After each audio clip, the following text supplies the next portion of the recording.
Hello students, welcome back. Cell biology के last lecture में हम लोग डिस्कस कर चुके हैं क्लोरोप्लास्ट, यानी प्लास्टिड के बेसिक पॉइंट्स। क्लोरोप्लास्ट का जो नॉर्मल या बेसिक पॉइंट हम लोग कह सकते हैं, जैसे साइज, शेप्स और नंबर, और उसके बाद फंक्शन और क्लोरोप्लास्ट की बायोजेनेसिस, ये सब कुछ हम लोग डिस्कस कर चुके हैं। यानी बेसिक डिटेल हमारे पास है क्लोरोप्लास्ट की। बट क्लोरोप्लास्ट दिखता कैसा है, होता कैसा है, ये जानना है हमें। क्लियर है ना?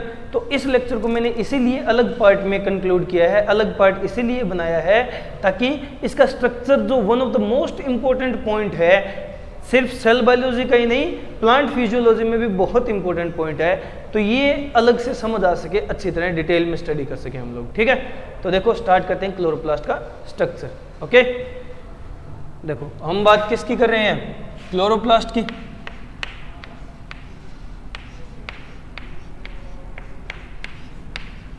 किसकी बात कर रहे हैं? क्लोरोप्लास्ट की। तो देखो क्लोरोप्लास्ट का स्ट्रक्चर कैसा होगा, क्लोरोप्लास्ट का स्ट्रक्चर कैसा होगा।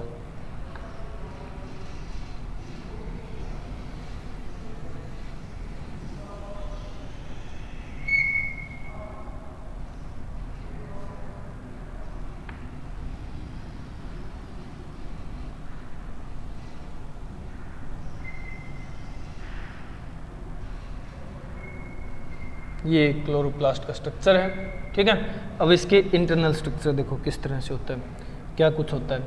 तो देखो सबसे पहले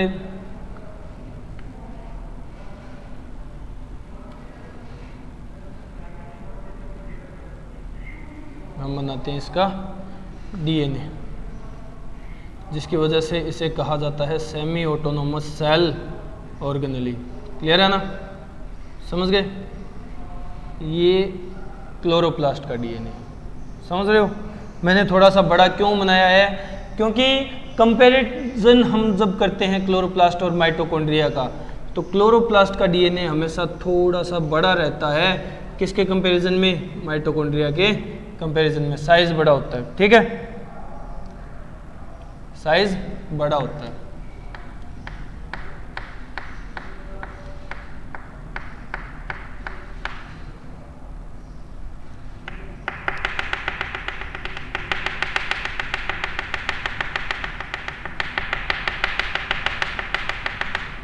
ये बाकी स्ट्रक्चर्स हैं। अब देखो क्लोरोप्लास्ट का one of the most important point,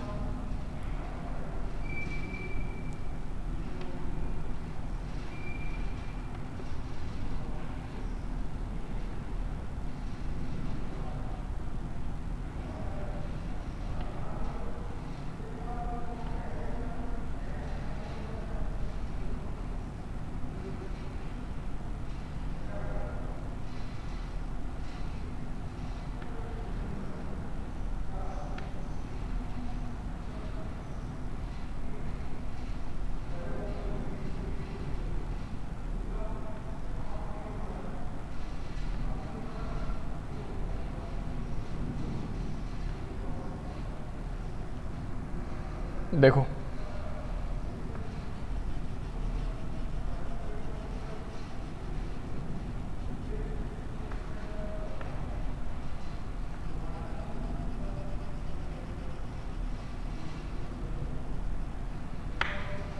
ये होता है हमारा क्लोरोप्लास्ट। ये क्या होता है? क्लोरोप्लास्ट।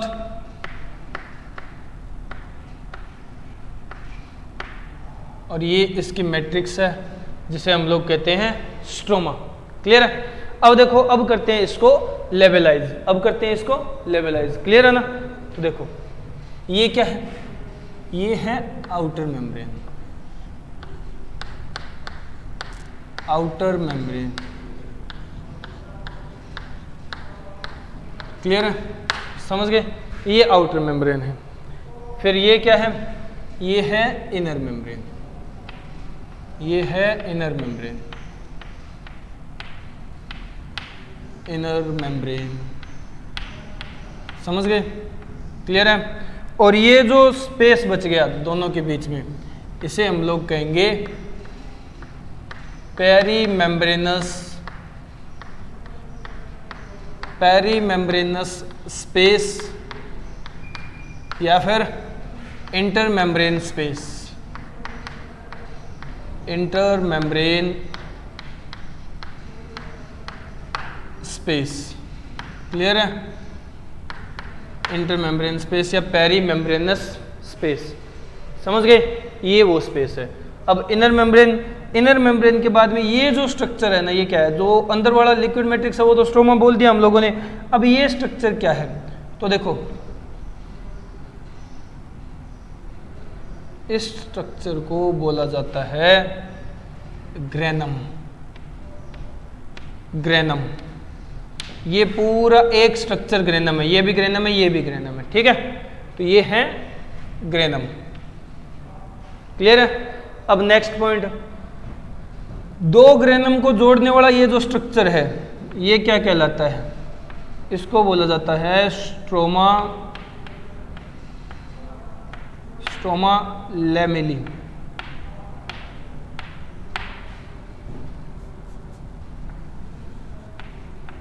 Stroma lamellae.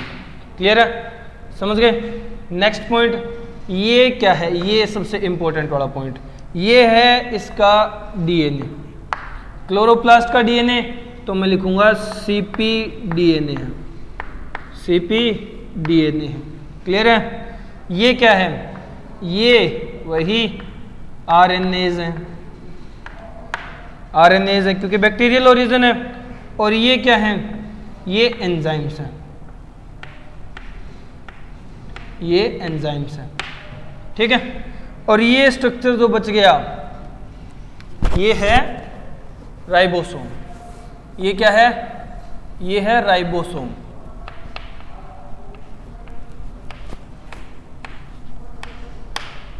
ये क्या है? राइबोसोम। समझ गए? तो देखो, अब हम लोगों ने सारे पार्ट्स को लेवलाइज कर लिया है, ठीक है? अब इनकी डिटेल में स्टडी करनी है। सारे पार्ट लेवलाइज हो गए हैं, अब इन सब पार्ट्स को डिटेल में देखना है। तो देखो क्या क्या होते हैं, हम स्टार्ट करते हैं। सबसे पहले आउटर मेम्ब्रेन जो है, आउटर मेम्ब्रेन बाय नेचर होती है कंटिन्यूअस, ठीक है? कंटिन्यूअस। यहाँ पेरी मेम्ब्रेनस स्पेस या इंटर मेम्ब्रेन स्पेस का कोई इतना ज़्यादा यूज होता नहीं, तो हम नकार देते हैं, नेग्लेक्ट कर देते हैं। इसकी कोई ज़्यादा डिटेल में जाने की ज़रूरत है नहीं। इंटर मेम्ब्रेन जो है, इंटर मेम्ब्रेन के लिए पॉइंट आता है कि इट डेल्माइट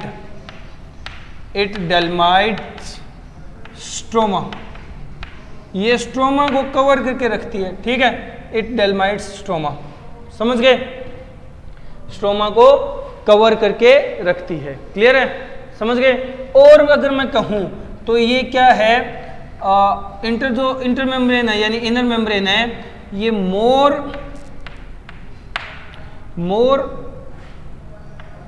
थिक कह दो, या फिर अगर कहूं तो less permeable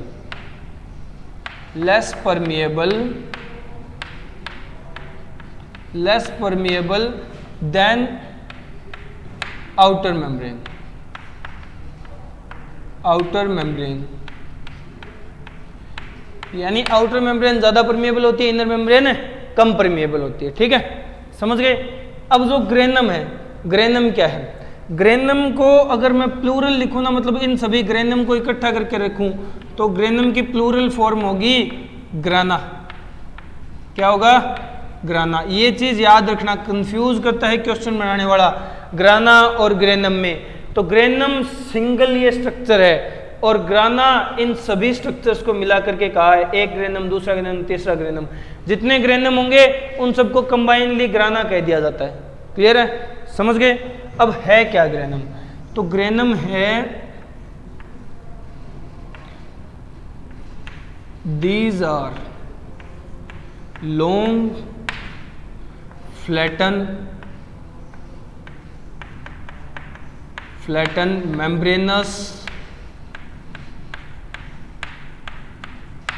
membranous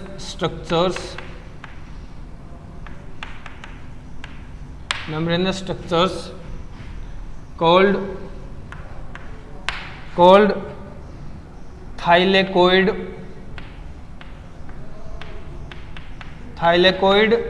lamellae arranged in pile of coins like manner. क्या होते हैं ये ग्रानम कैसे बनते हैं? ग्रेनम बनते कैसे हैं? थाइलेकोइड लेमिली होती है जो लॉन्ग फ्लैटन मेम्ब्रेनस स्ट्रक्चर है, जो एक के ऊपर एक, एक के ऊपर एक, एक के ऊपर एक इस तरह अरेंज होगी। पाइल ऑफ कॉइन, जैसे एक के ऊपर एक सिक्का, दूसरा सिक्का, तीसरा सिक्का, चौथा सिक्का, ऐसे नहीं बना देते हम लोग सिक्कों की कतार सी, जो दिखने में ऐसी लगती है जैसे सिक्का सिक्का सिक्का सिक्का। ठीक है, तो उस pile of coin like arrangement show होगी थाइलेकोइड लेमिली की। ठीक है, उसे हम लोग कहते हैं ग्रेनम। समझ गए? तो ग्रेनम किस चीज से बना हुआ है? थाइलेकोइड लेमिली से बना हुआ है। समझ गए? तो ये देखो, हम लोग अगर ग्रेनम को अलग से बनाएं यहां,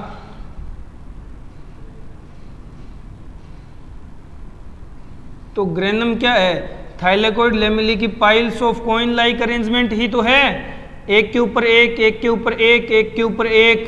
क्या? Thylakoid lamellae. अबे भावनाओं में मत बो, ये स्ट्रक्चर क्या है? ये है ग्रेनम, ये है ग्रेनम। और ग्रेनम बने किस चीज से हुए हैं? ये एक सिंगल क्या है? ये एक सिंगल, यहां लिख ही रखा है ना नाम, बार बार क्यों लिखे? थाइलेकोइड लेमिली है। ठीक है, एक सिंगल क्या है? थाइलेकोइड लेमिली है। अब थाइलेकोइड लेमिली की अरेंजमेंट है piles of coin like arrangement, जिसे ग्रेनम बोलते हैं। और ग्रेनम को इकट्ठा करके जितने ग्रेनम होंगे क्या कहा जाएगा? ग्राना। कंफ्यूज नहीं होना कहीं भी, बहुत इंपॉर्टेंट टर्म्स है। ठीक है, क्वेश्चन डेफिनेटली बनता है इन पर। फिर ये स्ट्रोमा लेमिली क्या है? स्ट्रोमा लेमिली भी ऐसे ही स्ट्रक्चर्स हैं, स्ट्रोमा लेमिली भी ऐसे ही स्ट्रक्चर्स हैं। देखो स्ट्रोमा लेमिली क्या है? These are long, flat, tubular structures. These are long, flat, tubular structures which connect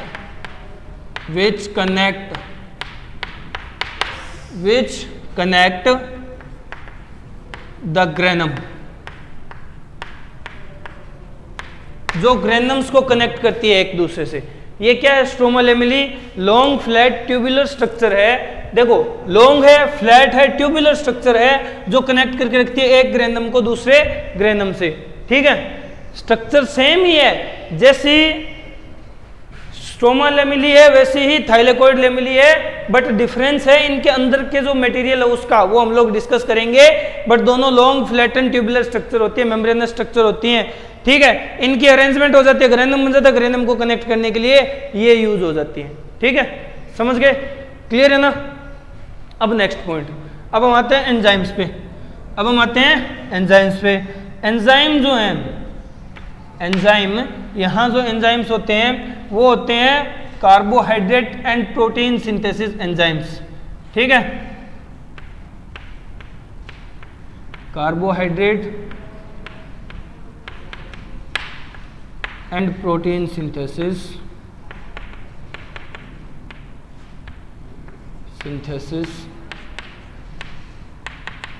enzymes.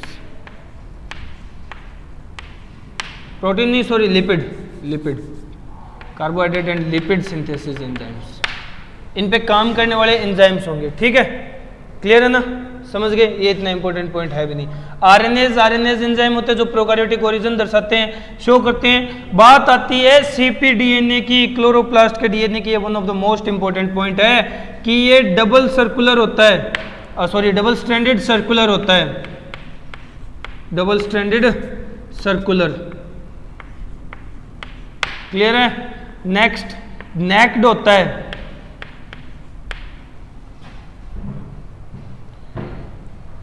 क्या होता है?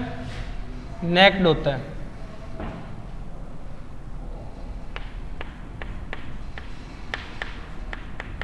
नेक्ड डीएनए है।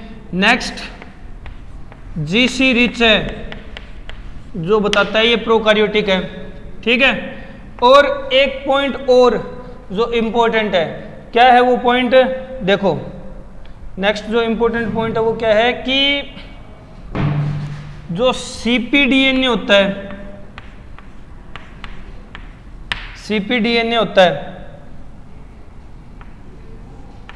वो साइज में हमेशा ज्यादा होता है, किससे ज्यादा होता है साइज में?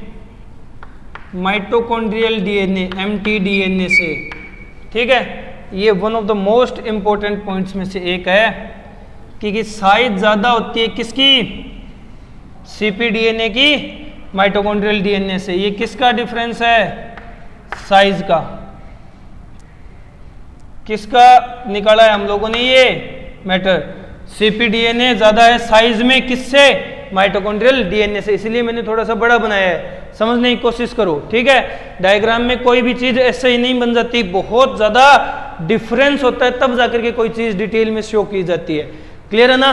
तो देखो हम लोगों ने क्लोरोप्लास्ट का स्ट्रक्चर डिस्कस किया है। आउटर मेम्ब्रेन कंटिन्यूअस होती है, पेरीमेम्ब्रेन या पेरीमेम्ब्रेनस स्पेस या इंटरमेम्ब्रेन स्पेस का कोई काम नहीं होता, यहाँ इतना तो हम तवज्जो देते नहीं है। इनर मेम्ब्रेन है, जो इनर मेम्ब्रेन स्ट्रोमा को कवर करके रखती है, लेस परमिएबल होती है आउटर मेम्ब्रेन की बजाय। ठीक है, नेक्स्ट ग्रेनम जो है, अगर इसका प्लूरल फॉर्म देखें ग्राना होगा, मतलब सभी ग्रेनम को इकट्ठा करके ग्राना बोल दिया जाएगा। Long flattened membranous structure thylakoid lamellae की pile of coin like arrangement से बनी हुई स्ट्रक्चर है ग्रेनम। ठीक है, समझ गए?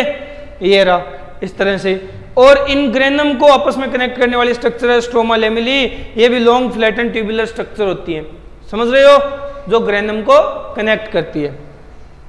क्लियर है ना? अब एंजाइम्स हो गए और डीएनए का पॉइंट स्पेशल है साइज वाला।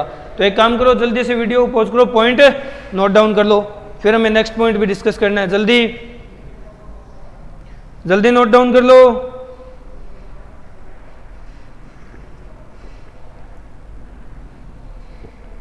हो गया?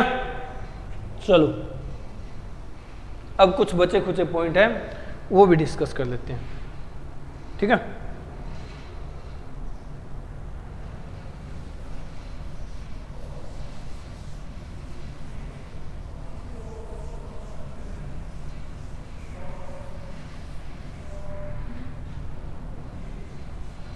डायग्राम मुझे अच्छा लग रहा है, मैं रफ नहीं करूंगा। ठीक है, बाकी जो जगह है वो यूज कर लेंगे, अपने पास जगह बहुत है।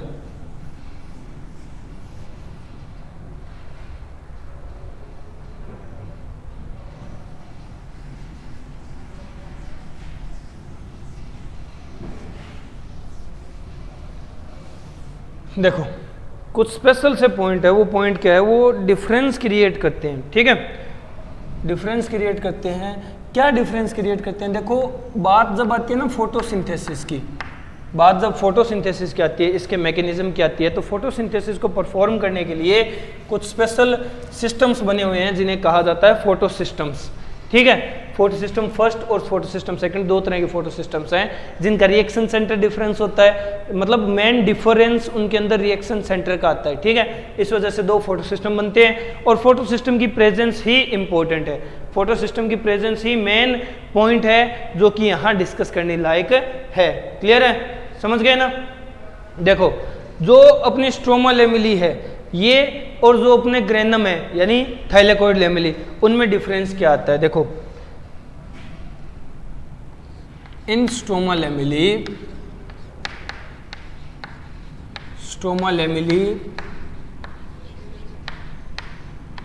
Only photo system first is present, सिर्फ फोटो सिस्टम फर्स्ट प्रेजेंट होता है। ठीक है, जिसकी वजह से क्या होता है? जिसकी वजह से only cyclic फोटोफोस्फोरिलेशन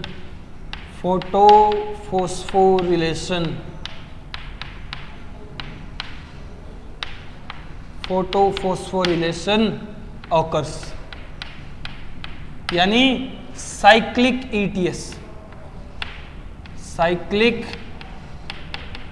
ETS electron transport system, cyclic ETS ही चल पाएगा, सिर्फ साइक्लिक ETS ही परफॉर्म हो पाता है। ठीक है, समझ गए? सिर्फ साइक्लिक ETS चलेगा यानी साइक्लिक फोटोफोस्फोरिलेशन ही होगी। ठीक है, क्योंकि सिर्फ फोटो सिस्टम फर्स्ट ही प्रेजेंट होता है स्ट्रोमा लेमिली में। जबकि अगर हम बात करें ग्रेनम की, ठीक है, in granum in granum photosystem first, photosystem second and NADH2 reductase, sorry, dehydrogenase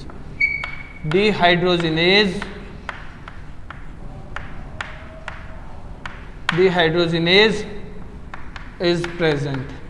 ये तीनों प्रेजेंट होते हैं, फोटोसिस्टम फर्स्ट, फोटोसिस्टम सेकंड, और एक एंजाइम होता है NADH2 डिहाइड्रोजिनेज, जो NADH2 को एक तरह से डिहाइड्रोजिनेशन करके बनाएगा। वो मैकेनिज्म होती है पूरी, वो हम लोग जब पॉइंट आएगा तब अच्छी तरह स्टडी कर लेंगे। किसके अंदर? फोटोसिंथेसिस चैप्टर जो अपना है उसके अंदर, ठीक है। तो यहाँ फोटोसिस्टम फर्स्ट, फोटोसिस्टम सेकंड और NADH2 डिहाइड्रोजिनेज प्रेजेंट होता है, जिसकी वजह से क्या होता है, यहाँ मेनली नॉन साइक्लिक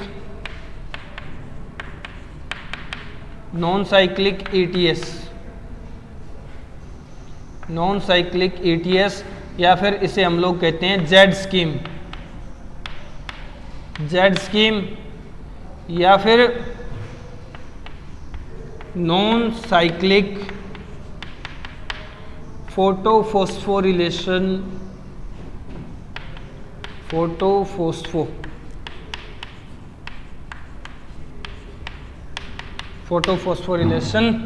ऑकर्स, ठीक है। तो ग्रेनम में मेनली नॉन साइक्लिक फोटोफोस्फोरिलेशन होता है, जबकि साइक्लिक फोटोफोस्फोरिलेशन भी होता है, ठीक है, समझ गए। और स्ट्रोमा में सिर्फ साइक्लिक फोटोफोस्फोरिलेशन। तो तुम लोग ऐसे भी डिफरेंस कर सकते हो, स्ट्रोमा लेमली साइक्लिक फोटोफोस्फोरिलेशन या साइक्लिक ETS, और granum non cyclic photophosphorylation, non cyclic ETS। Clear है ना, समझ गए। ये मेन डिफरेंस होता है, किसकी वजह से? फोटोसिस्टम्स की वजह से, ठीक है, फोटोसिस्टम्स की वजह से। तो ये लास्ट पॉइंट है क्लोरोप्लास्ट का। जल्दी से वीडियो पॉज करो, ये पॉइंट नोट डाउन कर लो, ठीक है, जल्दी नोट डाउन करो, जल्दी नोट डाउन करो। हो गया? तो यहां अपना क्या खत्म होता है? क्लोरोप्लास्ट का पॉइंट कंप्लीट होता है। क्लियर है? क्लोरोप्लास्ट के हर पॉइंट को हम लोगों ने डिटेल में स्टडी कर लिया, स्ट्रक्चर देख लिया, स्ट्रक्चर की हर एक छोटी छोटी माइन्यूट पॉइंट्स जो हैं वो सारे डिस्कस कर लिए हैं। क्लियर है? ये दो एक्स्ट्रा पॉइंट भी डिस्कस कर लिए। अब क्लोरोप्लास्ट में कुछ नहीं बचा है, ठीक है। तो आज इस लेक्चर में सिर्फ इतना ही, बाकी हम लोग नेक्स्ट जो सेल ऑर्गेनेली है वो डिस्कस करेंगे नेक्स्ट लेक्चर में। Okay, good bye.